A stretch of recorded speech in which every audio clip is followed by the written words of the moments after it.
Welcome to the Blue Cafe. We offer stories of infidelity, betrayal, and redemption. Please like and subscribe.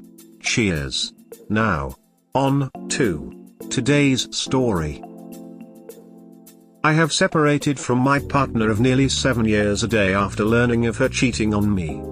Post-separation. TL, doctor, my partner of nearly 7 years had sex with another man last year, and I suspect she has been emotionally and physically cheating on me for at least the past 6 months up until today. I discovered this last night, and left a goodbye letter on the table this morning. I'm starting the process of figuring out who it is that I am and how I can move forward from here.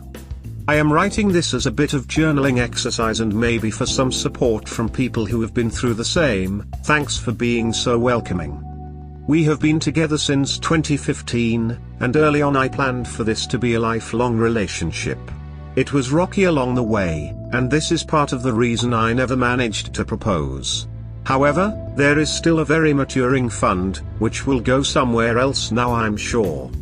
Around 2019 I began to think that maybe our relationship was not going to be like how I had imagined it. We fought a lot, nothing physical of course, just disagreements and mutual pouting and discontent. Our sex life dropped off significantly after 2016 for medical reasons, and it never really seemed to recover. In June of last year, we had a D&M where she said, in as many words, that I did not satisfy her, I had never satisfied her, and the thought of me in bed made her sick. It was very upsetting at the time, and in hindsight I should have called our relationship then, but we decided initially that we would try to work our way through our problems, and we also ended up having a 4-month COVID-19 hard lockdown shortly afterwards, so I didn't want to throw her onto the street or anything. Around September, I discovered she had been sexting some guy overseas, a total breach of trust, but I decided I would bracket it because there was nothing physical, and even though we never discussed it openly I thought she knew that I knew. I never broached this directly, but we eventually decided we would go to couples therapy. I discovered yesterday that she slept with another man in November last year while she was out of town on a short holiday. Some random girl she met online, and I presume she had been chatting with for a few weeks at least. I didn't care to ask for the exact date, but it was either shortly before or shortly after our first couples therapy session. When she went to work today, I left a note on the table saying goodbye, packed a bag, and went to my parents' place for a few days. This evening after she came home we had an hour-long SMS-only discussion. I don't want to talk about aloud, I can't put my words together in time to speak them, where she took responsibility for everything, promised to change, and asked if I would come back. I appreciated her honesty. I believe everything she has said. This is completely unlike her, something she acknowledged, and she is afflicted by both mental illness and gruesome sexual trauma as a child and young adult. But I said that this was a hard barrier for me and I would not consider coming back, even if we continue to seek couples therapy for this issue. I said I would consider going back to our therapist to work through the breakup process, as we had discussed this previously in one of our sessions, and I can see how it could be helpful. It is also something our therapist has worked on. Even if we could make our way past this and she found a way to fix herself, it would always be a part of our past, and something I will never be able to reconcile myself with while we were in a relationship. I don't fully believe that there has only been one other man. I asked how many other people she has had sex with during our relationship, and she said one, but I think this might have been a very strict definition of sex, and that she has been emotionally and physical cheating with several other men over at least the past 6 months and even up until now. She said that this is a part of her life which feels like it's without consequence, and although that is obviously wrong, I can understand what she is saying. Anyway, the number doesn't matter, one is one too many. I feel very dirty for how I found this all out, especially since I was going by a gut feeling, but I feel partially vindicated by my gut being right. I don't know if I can shake this feeling of shame for having been able to discover this, even though it is for the best that I know and that we separate. I will likely be moving my appointment with my own therapist forward a few weeks to help with where I go from here. I don't quite know how she moves on from this, but I am trying my best to focus on myself. I don't know what I will do with myself yet because so much of who I am, what I do, what I'm like, revolves around what we were. I picked up my guitar for the first time in a few months and couldn't do much with it. I don't play as much now because I felt embarrassed playing around her, not her fault. She was always very encouraging of all my creative pursuits. I have a few friends, but I am both a very reserved person and also someone who gets lonely easily. I might need to house share because I don't know if living alone is a good idea for me right now. I did say that I hope we can be friends one day, and I really do. Besides the infidelity and our other problems, she's great and we did gel in a very cool way. But in my heart of hearts it doesn't seem likely, at the very least, as soon as either one of us starts seeing someone else, unless they're super chill. I don't think it's going to work.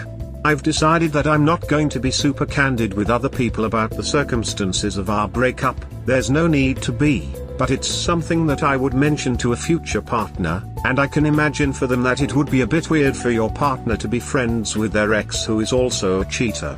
I'll cross that bridge when I come to it. She will likely move to another city and we won't have much opportunity to see each other again anyway. Anyway, that's my story.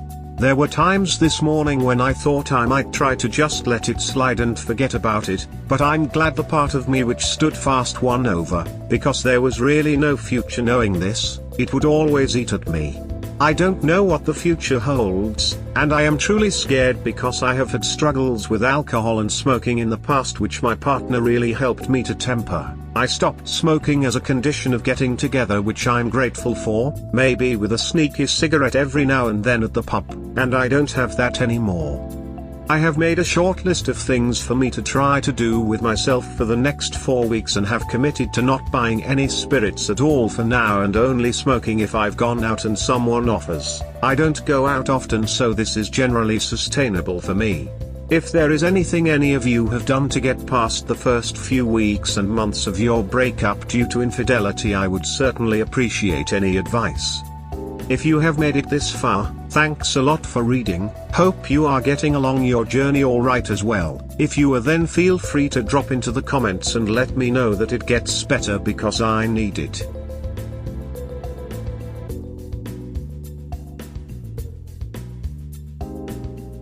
If there is anything any of you have done to get past the first few weeks and months of your breakup due to infidelity, I would certainly appreciate any advice.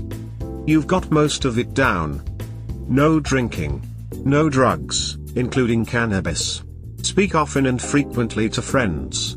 You will be surprised by the amount of people who have gone through similar situations. Do not cover for her bad actions. If people ask why you broke up, what happened, tell them. She is no longer your responsibility. Don't carry that burden. Attempt a new hobby, rekindle an old one, or at the bare minimum go for some walks. Do not force yourself to enjoy things you previously enjoyed. They will come back with time. Use the time to become comfortable with your emotions. Some days you'll barely be able to do anything, but this is normal. Embrace it and learn to navigate it. Use online tools like meetup.com, your local city Discord, to meet new people and force yourself to socialize. I don't quite know how she moves on from this. She already has. This is just her cowardly way of trying to end a relationship she doesn't want to be in and to paint you as the abuser/villain. I did say that I hope we can be friends one day, and I really do. We all do, but this is toxic as duck hopium. Unless they go through significant healing therapy to nail down why they did what they did, it's hopeless. A friend would never, ever treat you in such a way. Hey, I wanted to thank you for mentioning not forcing old hobbies. I didn't know that and it really made my recovery worse. chumplady.com. Cannot recommend anything better. Thanks. Thanks. You're welcome. Also, cheating in a nutshell and the body keeps the score. Appreciated. We'll check these out too. Smile. The amount of disrespect it takes to cheat on your partner and verbally attack their physical confidence with that bit about how she feels about you physically does not make her someone you should hope to be friends with in the future. Good luck disentangling yourself from this woman, and when you do, I would consider making it permanent. The thought of me in bed made her sick. I should have called our relationship then. Do you think? This is honestly your biggest concern. Far more than her cheating on you, far more than the ending of your relationship. You need to understand how you could remain in a relationship with someone who has no respect for you and no concern about your feelings. If you can't fix this problem, I fear you will never have a successful relationship. Counseling is your next step. Seriously. Good for you. How she moves on from this is not your concern. You have a whole great life to live. Keep on your path. Keep working on your mission and don't look back. You got this. Really, it's sad when you have perspectives with your partner, and you realize that it was only you who thought about a future together.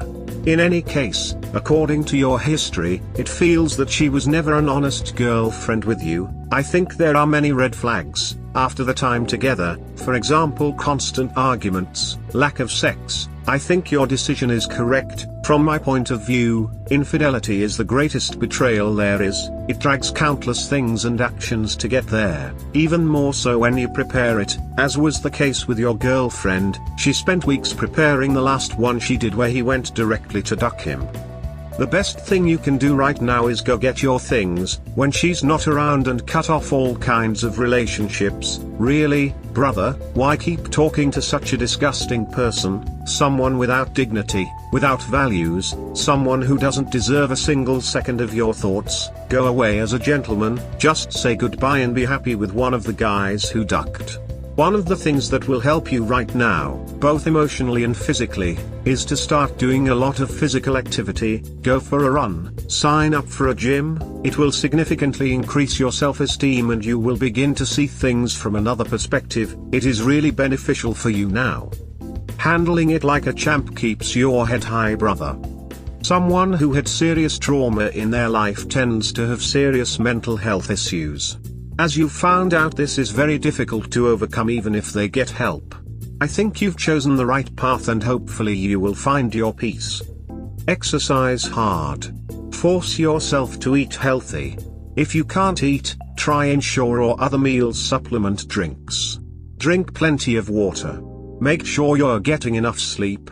If you're having trouble sleeping, exercise more and/or see your doctor for a prescription sleep aid. This is not something anyone wants to go through. Remember, when you're walking through hell, don't stop. Keep going. You'll get through it.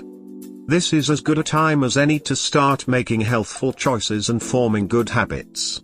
You got this. It does get better. A few things: no alcohol or cigarettes. They will do you no good. Exercise is great for clearing your mind. Get a routine in place ASAP. I rode my bike everywhere for a few months after I caught my ex cheating. Talk to your therapist as much as possible. It does wonders for getting your thoughts in order. Most importantly, never look back. Go total North Carolina. To allow yourself to be abused like this and effectively enable her means you really need to get into IC. My therapist has suggested before that there might have been, an element of codependency in my relationship, but we never really explored it as we were looking at other things. I'll definitely be making this a fairly central topic of my sessions going forward, as it has shaken my confidence and sense of self, and if there are things I could have done differently, I'd like to know them. Why do you want to be friends with the person that murdered your marriage? There is nothing noble in that. Cut her the hell out of your life and cauterize the wound. She took a dump right in the middle of your plate. For the love of God, show a little dignity and rinse her from your life. We hope you have enjoyed today's episode. Please comment, like and subscribe. Cheers. Have a wonderful day or night, wherever you are.